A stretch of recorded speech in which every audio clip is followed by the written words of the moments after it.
തീവ്ര വോട്ടർ പട്ടിക പരിഷ്കരണവുമായി ബന്ധപ്പെട്ട ഹർജികൾ ഇന്ന് വീണ്ടും സുപ്രീം കോടതി പരിഗണിക്കും. ചീഫ് ജസ്റ്റിസ് സൂര്യകാന്ത് അധ്യക്ഷനായ ബെഞ്ചാണ് ഹർജികൾ പരിഗണിക്കുന്നത്. ഉത്തർപ്രദേശിലെ കരട് വോട്ടർ പട്ടിക ഇന്ന് പ്രസിദ്ധീകരിക്കുന്നുണ്ട്. ബൽറാം നെടുങ്ങാടി വിവരങ്ങൾ നൽകാൻ ചേരുകയാണ് ഡൽഹിയിൽ നിന്ന്. Balram, good morning. ഡൽഹിയിലെ അതിശൈത്യത്തെക്കുറിച്ച് പറയൂ, അതുപോലെ ദൃശ്യപരിധിയെക്കുറിച്ച് പറയൂ. എന്താണ് അവസ്ഥ? മാസ്ക് ഇല്ലാതെ ജീവിക്കാൻ പറ്റുന്ന അവസ്ഥയിലേക്ക് മടങ്ങിയോ Delhi? Very good morning S K N. Delhi mask ഇല്ലാതെ ജീവിക്കാൻ പൂർണ്ണമായി പറ്റുന്ന അവസ്ഥയിലേക്ക് മാറിയിട്ടില്ല എങ്കിൽ പോലും ഈ മലിനീകരണ തോത് ഏറെ കുറഞ്ഞിട്ടുണ്ട്. ഇപ്പോൾ മോശം വിഭാഗത്തിലാണ്. അതായത് 250 താഴെയാണ് ഡൽഹിയിലെ വായുഗുണ നിലവാര നിരക്ക് കഴിഞ്ഞ 2 ദിവസങ്ങളായി തുടരുന്നത്. ഒപ്പം തന്നെ ഡൽഹിയിലെ ഈ പുകപടലങ്ങൾക്കും മൂടൽമഞ്ഞിനും കുറവ് സംഭവിച്ചിട്ടുണ്ട് കഴിഞ്ഞ 3 ദിവസത്തോളമായി.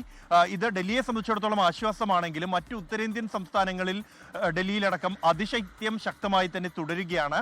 മൂടൽമഞ്ഞ് ഹരിയാന, ഉത്തർപ്രദേശ് അടക്കമുള്ള സംസ്ഥാനങ്ങളിൽ രൂക്ഷമായി തന്നെ തുടരുന്നു. അതുകൊണ്ട് ഇന്നും വിമാന കമ്പനികൾ മാർഗനിർദ്ദേശങ്ങൾ പുറത്തിറക്കിയിട്ടുണ്ട് യാത്രക്കാർക്ക്.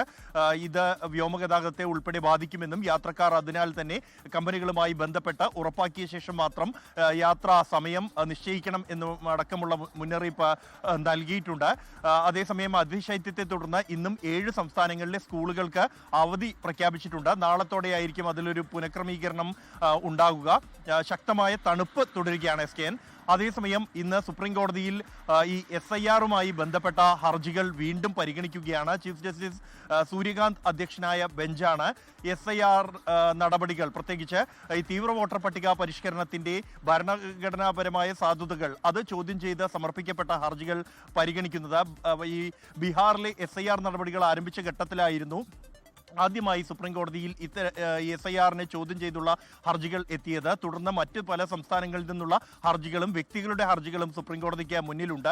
ഇവയെല്ലാമാണ് ചീഫ് ജസ്റ്റിസിന്റെ അധ്യക്ഷതയിൽ ഇന്ന് പരിശോധിക്കുന്നത്. കേരളവും സുപ്രീം കോടതിയെ സമീപിച്ചിരുന്നു ഈ വിഷയത്തിൽ. കേരളത്തിന്റെ ഹർജികൾ ഈ മാസം 15-നാണ് ലിസ്റ്റ് ചെയ്തിരിക്കുന്നത്. ഒപ്പം തന്നെ പശ്ചിമ ബംഗാളിൽ നിന്നും മനുഷ്യത്വരഹിതമായ രീതിയിലാണ് ഈ SIR നടപ്പാക്കുന്നത് എന്നും ഇതിനെതിരെ താൻ സുപ്രീം കോടതിയെ വീണ്ടും സമീപിക്കുമെന്നും കഴിഞ്ഞ ദിവസം മുഖ്യമന്ത്രി മമതാ ബാനർജി പ്രഖ്യാപിച്ചിരിക്കുന്നു.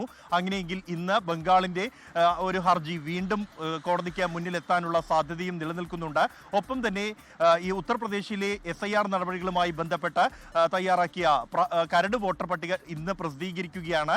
ഏറ്റവും കൂടുതൽ സമയം ലഭിച്ചത് ഉത്തർപ്രദേശിനായിരുന്നു. മറ്റ് സൗകര്യങ്ങൾ ഉൾപ്പെടെയുള്ളവ പരിഗണിച്ചായിരുന്നു സമയം നീട്ടി നൽകിയത് ഉത്തർപ്രദേശിന്. ഈ SIR-ന്റെ കരട് വോട്ടർ പട്ടികയിൽ ഉത്തർപ്രദേശിൽ നിന്നും ഏതാണ്ട് 18% ജനങ്ങൾ പുറത്തു പോകും എന്നാണ് പുറത്തുവരുന്ന റിപ്പോർട്ടുകൾ. ഇന്ന് ഉച്ചയോടെ ഇതുമായി ബന്ധപ്പെട്ടുള്ള ഔദ്യോഗികമായ കണക്കുകൾ പുറത്തുവരും.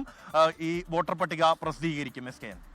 ലോകത്തെവിടെയായാലും ഏത് സമയത്തും 24 വാർത്തകളും ഓഗ്മെന്റഡ് റിയാലിറ്റി പാക്കേജുകളും എക്സ്പ്ലെയിനറുകളും വിശദമായി കാണാൻ ഞങ്ങളുടെ YouTube ചാനൽ നിങ്ങൾക്ക് സബ്സ്ക്രൈബ് ചെയ്യാം.